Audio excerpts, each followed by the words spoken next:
Hello प्यारे बच्चों आज हम class 11 chapter 9 sequences and series की मिसलेनियस एक्सरसाइज के एनसीईआरटी बुक से प्यारे बच्चों क्वेश्चन नंबर 32 देखेंगे। आपने देखा एक सिस्टमैटिक वे से हमने पूरा सीक्वेंसेस एंड सीरीज अब तक कवर किया। प्यारे बच्चों आज ही एक्सरसाइजेस का लास्ट लेक्चर है, इसके बाद बस एक लेक्चर बनेगा, वो है समरी का। आपने देखा क्लास 11 में सबसे पहले हमने सेट्स पढ़ा, फिर रिलेशन एंड फंक्शंस पढ़ा, ट्रिग्नोमेट्रिक फंक्शंस पढ़ा, प्रिंसिपल ऑफ मैथमेटिकल इंडक्शन हमने देखा, उसके बाद complex number and quadratic equations हमने कवर किया। फिर प्यारे बच्चों आपने देखा कि हमने लीनियर इनइक्वालिटीज़ पढ़ा, परमुटेशन एंड कॉम्बिनेशंस पढ़ा, उसके बाद बाइनोमियल थ्योरम पढ़ा, फिर हमने सीक्वेंसेस एंड सीरीज भी अब फिनिश कर लिया है। प्यारे बच्चों नेक्स्ट चैप्टर स्टार्ट होने वाला होगा स्ट्रेट लाइंस। बहुत इंपॉर्टेंट चैप्टर है और बहुत अच्छे से आप पढ़ेंगे ताकि आपके आने वाले कॉन्सेप्ट्स बहुत क्रिस्टल क्लियर रहें। प्यारे बच्चों आपने देखा कि सीक्वेंसेस एंड सीरीज में हमने सबसे पहले सीक्वेंसेस, सीरीज और प्रोग्रेशंस की डेफिनेशन देखी, उस पर बेस्ड एक्सरसाइज 9.1 की। फिर हमने अर्थमेटिक प्रोग्रेशंस के कॉन्सेप्ट सीखे, अर्थमेटिक मीन के कॉन्सेप्ट सीखे, उसके बाद उस पर बेस्ड एक्सरसाइज 9.2 की। फिर प्यारे बच्चों हमने ज्योमेट्रिक मीन देखी, ज्योमेट्रिक प्रोग्रेशंस देखी, मतलब सारी चीज़ें हमने एक सिस्टमैटिक वे में पढ़ी हैं, ठीक है। उसके बाद sum of n natural number, sum of square of n natural number, sum of cube of n natural number हमने देखे। तो आपने देखा कि हमने एक ह्यूज टॉपिक फिनिश कर लिया है। प्यारे बच्चों अब जो आज तो सिर्फ 3 क्वेश्चंस हैं, मैं एक एक करके सारे क्वेश्चंस नोट करूंगा, उसके बाद उनके सॉल्यूशंस देखेंगे। लेकिन उसके भी पहले प्यारे बच्चों ये एक इनिशिएटिव है उन बच्चों के लिए जो बच्चे महंगी पढ़ाई नहीं अफोर्ड कर सकते, प्लस एक अच्छी अपॉर्चुनिटी उन स्टूडेंट्स के लिए जो स्टूडेंट्स क्लास 11 क्लास 12 के साथ साथ कोई भी कॉम्पिटिटिव एग्जाम टारगेट कर रहे हैं। आप इसी प्रकार देखते चले जाइए, आप देखेंगे कि एंड ऑफ द डे आपके हाथ में सारे टूल्स होंगे और आप with in fraction of second आप क्वेश्चन करने के कैपेसिटी डेवलप कर चुके होंगे अपने अंदर। तो स्टार्ट करते हैं प्यारे बच्चों। देखिए प्यारे बच्चों ये क्वेश्चन है, इस क्वेश्चन को बहुत अच्छे से रीड करेंगे, समझेंगे और सॉल्व करेंगे। उसका रीजन है प्यारे बच्चों कि अगर इस टाइप के क्वेश्चंस आप कॉम्प्रिहेंड करने लग गए तो आपको कोई प्रॉब्लम नहीं होगी आगे। देखिए प्यारे बच्चों कैसे हैंडल करेंगे इस टाइप का क्वेश्चन। सबसे पहले रीड करते हैं। A man deposited ₹10,000 in a bank at the rate of 5% simple interest annually। ठीक है, एक आदमी है प्यारे बच्चों 10,000 रुपये बैंक में जमा करता है 5% सिंपल इंटरेस्ट पे, ठीक है, annually. Find the amount in 15th year since he deposited. जब से उसने डिपॉजिटेड किया तो 15th ईयर में आपसे अमाउंट पूछ रहा है। अमाउंट मतलब कि principal plus interest. And also calculate the total amount after 20 years, और 20 ईयर्स के बाद भी टोटल अमाउंट पूछ रहा है। तो देख लेते हैं प्यारे बच्चों क्या होगा। देखिए सॉल्यूशन 30। सबसे पहले किसके लिए फाइंड करेंगे? For first year. देखिए फॉर फर्स्ट ईयर तो अमाउंट क्या है फर्स्ट ईयर के लिए? अमाउंट प्यारे बच्चों है जो उसने जमा किया 10,000 रुपीज़, ठीक है, ये हो गया। इसके बाद क्या है? इंटरेस्ट क्या है? इंटरेस्ट हो जाएगा प्यारे बच्चों फर्स्ट ईयर के लिए इंटरेस्ट हो जाएगा सिंपल इंटरेस्ट, ठीक है, मतलब principal into rate into 1 year के लिए है तो 100, ठीक है, ये कैंसिल हो गया तो यहाँ से कितना, यहाँ से आ गया ₹500। तो प्यारे बच्चों 1 साल के बाद उसको कितना मिल रहा है? टोटल अमाउंट हो रहा है उसका आफ्टर 1 ईयर। देखिए इसको लिखिए आफ्टर 1 ईयर फर्स्ट ईयर, ठीक है, amount equals to 10,000 plus 500 equals to 10,500 rupees, ठीक है, ये हो गया। इसके बाद फॉर सेकेंड ईयर देखिए क्या होगा। फॉर सेकेंड ईयर देखिए सेकेंड ईयर के हिसाब से क्या होगा? देखिए अमाउंट जो होगा, अमाउंट तो सेम ही रहेगा, कितना है? ₹10,000, ठीक है। इंटरेस्ट कितना मिल रहा होगा?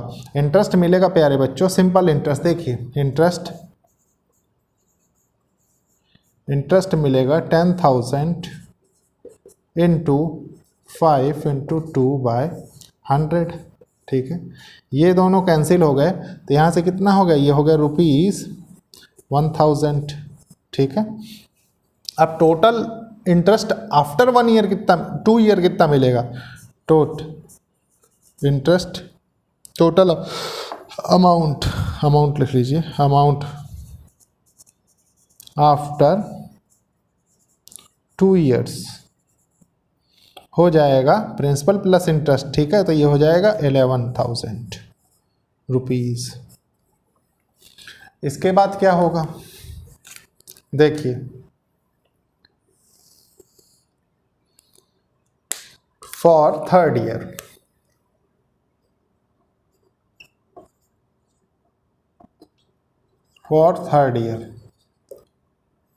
थर्ड ईयर में क्या होगा, देखिए अमाउंट होगा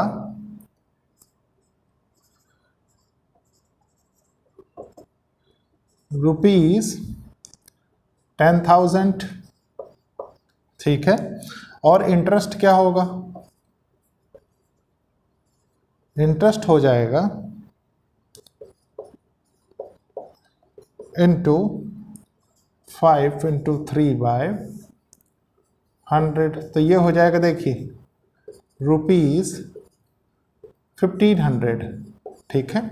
और अमाउंट आफ्टर 3 ईयर क्या होगा, अमाउंट आफ्टर 3 ईयर्स हो जाएगा 10,000 प्लस ये, तो ये हो जाएगा 1500, ठीक है, 1500 है ना ये, तो ये हो जाएगा 1500, ये हो जाएगा, ठीक है, 11,500। अब इसके बाद प्यारे बच्चों आपको एक सीक्वेंस मिल गया, क्या, देखिए स्टार्टिंग हमारी 10,000 से हुई, ठीक है, फिर क्या होगा, फिर आपको मिला कितना 1 ईयर के बाद 1,500, फिर देखिए फिर कितना मिला, फिर मिला आपको 11,000, फिर मिला 11,500, ठीक है। और आपको कहाँ तक चाहिए, एक बार तो 15 ईयर के लिए शुरुआत से, तो यहाँ पे है क्या क्या, देखिए यहाँ पे प्यारे बच्चों है A = 10,000 रुपीज़, ठीक है। D क्या है, D है प्यारे बच्चों 500, ठीक है। तो देखिए nth term A + n-1 D, ठीक है। तो A क्या है 10,000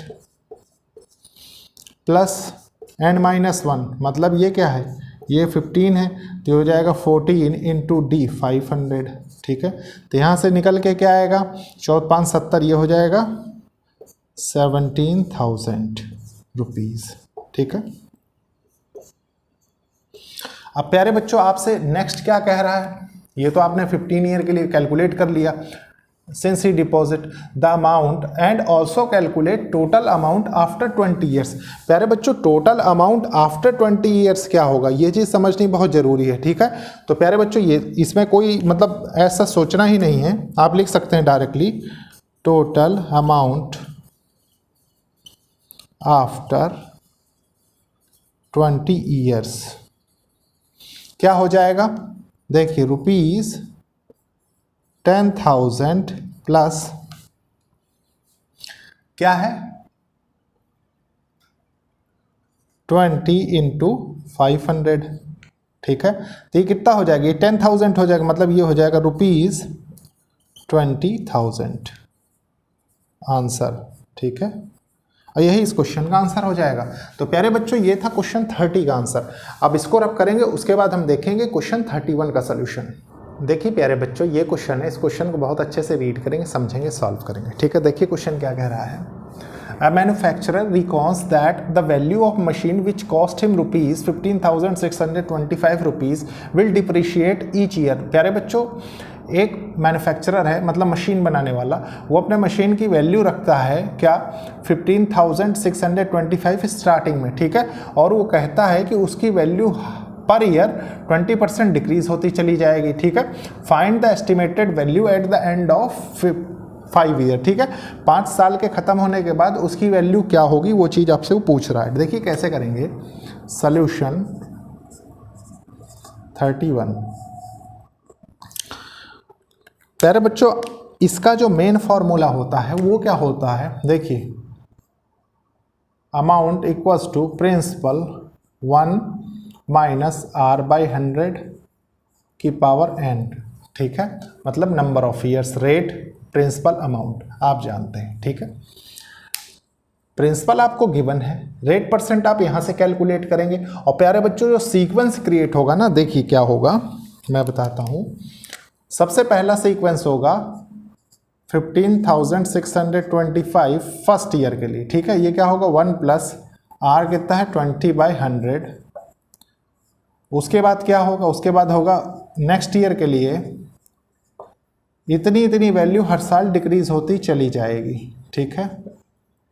ये हो गया 2 ईयर के लिए। फिर क्या है 625 1 माइनस 20/100 थर्ड के लिए, ठीक है। फिर क्या होगा 15,625 1 माइनस 20/100 फोर्थ ईयर के लिए। फिर होगा देखिए 15,625 1 माइनस 20/100 फिफ्थ ईयर के लिए, ठीक है। आपको वैल्यू किसकी कैलकुलेट करनी है, इसकी, क्योंकि 5 ईयर में यही आएगा लास्ट में, ठीक है।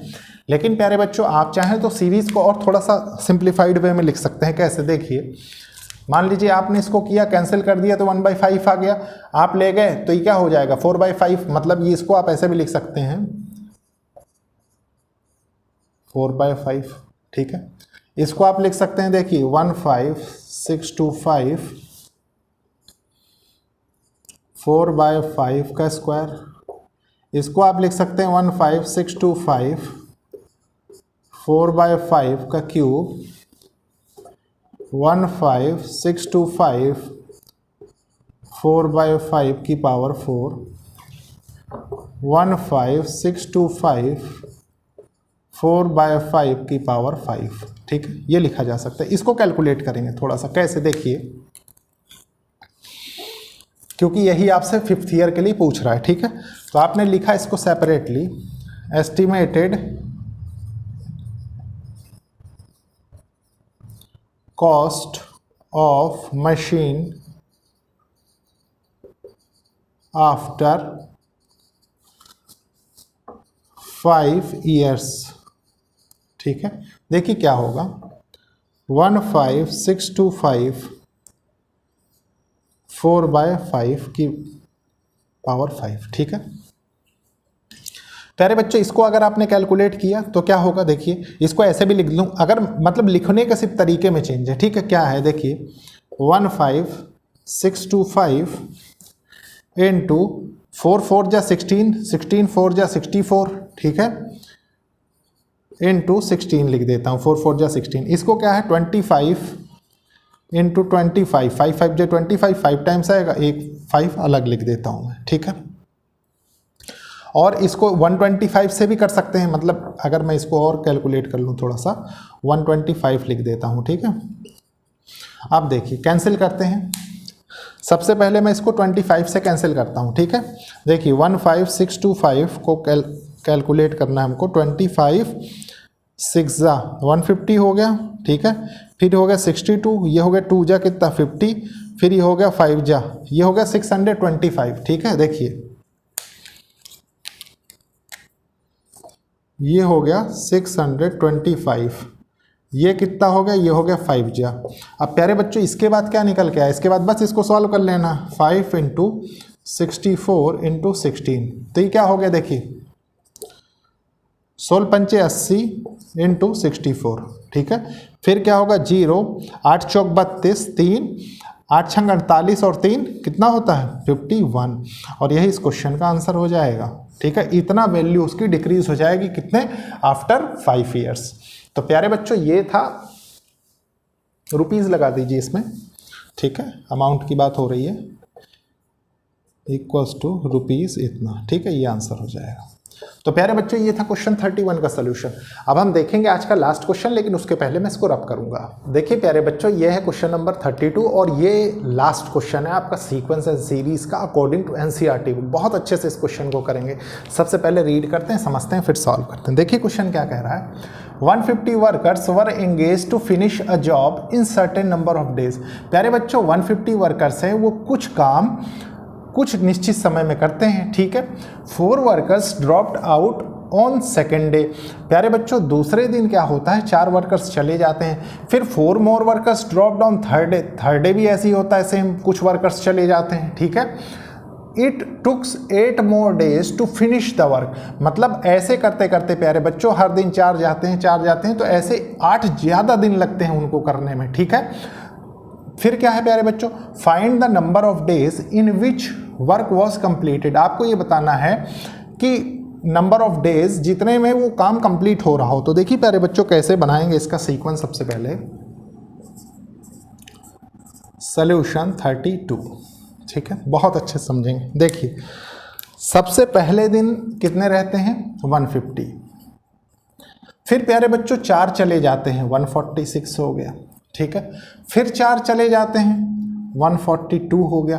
फिर 4 चले जाते हैं, 138 हो गया, ठीक है। ऐसे करते करते प्यारे बच्चों मतलब टोटल ऐसे करते करते आपका सीक्वेंस क्रिएट होता है, ठीक है। उसके बाद वो क्या कह रहा है कि it tooks 8 more days to finish the work. मतलब उसको ज़्यादा कितने दिन लग रहा है, 8 दिन ज़्यादा लग रहा है। कब, जब ये सीक्वेंस मेंटेन हो रहा होता है। मतलब उसको 8 दिन कम लगता अगर प्यारे बच्चों 4-4 लोग नहीं जाते। इसका मतलब क्या है कि n क्या है, सबसे पहले थोड़ा सा ऐसे लिखें आप,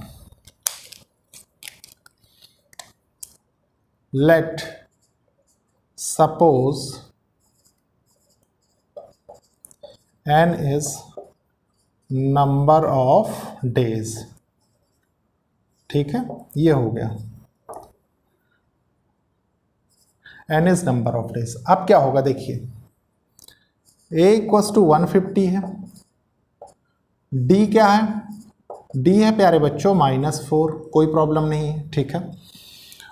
आपको मैंने क्या कहा कि जब 4-4 हर रोज जाते हैं प्यारे बच्चों तो उसको 8 दिन ज़्यादा लगते हैं, मतलब उसको 8 दिन कम लगते इस n में, ठीक है। मतलब ये होता है n-8। कब, जब सारे 150 लोग काम कर रहे होते, ठीक है। इसके बाद क्या है प्यारे बच्चों, देखिए इसके बाद आपका सीक्वेंस जो बनेगा वो सम से बनेगा। क्यों, क्योंकि आपको इस सीरीज का भी सम चाहिए, क्योंकि वर्क कंप्लीट भी करना है, ठीक है।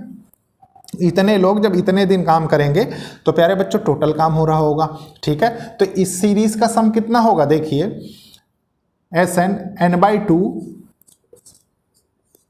2a 2 into 150 plus n-1 into d क्या है -4, ठीक है। ये हो गया। अब इसको सॉल्व करेंगे, देखिए क्या होगा, ये हो जाएगा 150n माइनस ये 3-4 जा 3 चौक 12, ये हो जाएगा 1200, ठीक है। उसके बाद ये कितना होगा, ये होगा देखिए n/2, ये हो जाएगा 300 प्लस ये हो जाएगा -4n प्लस 4। यहाँ तक कोई प्रॉब्लम नहीं है, ठीक है। इसके बाद क्या होगा प्यारे बच्चों, इसको सॉल्व करते हैं। देखिए ये हो जाएगा 150n माइनस 1200 n/2, ये हो जाएगा 300, देखिए ये 304 हो जाएगा -4n, ठीक है।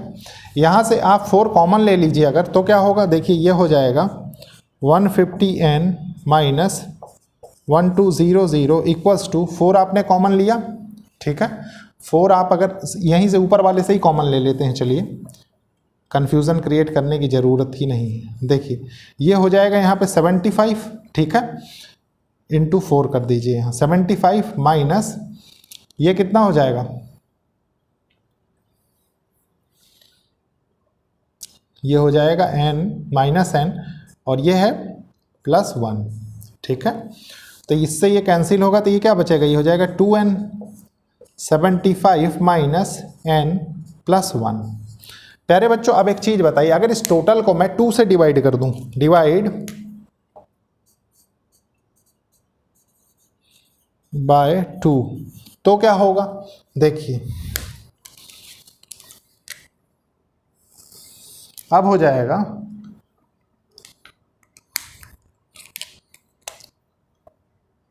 7 75n minus 600 equals to 76n। ये देखिए ये इसमें ऐड हो जाएगा, 76n हो जाएगा ये, ठीक है, ये n आ जाएगा और ये 2 कैंसिल हो जाएगा, ये क्या होगा माइनस n स्क्वायर। कोई प्रॉब्लम नहीं है यहाँ तक, ठीक है।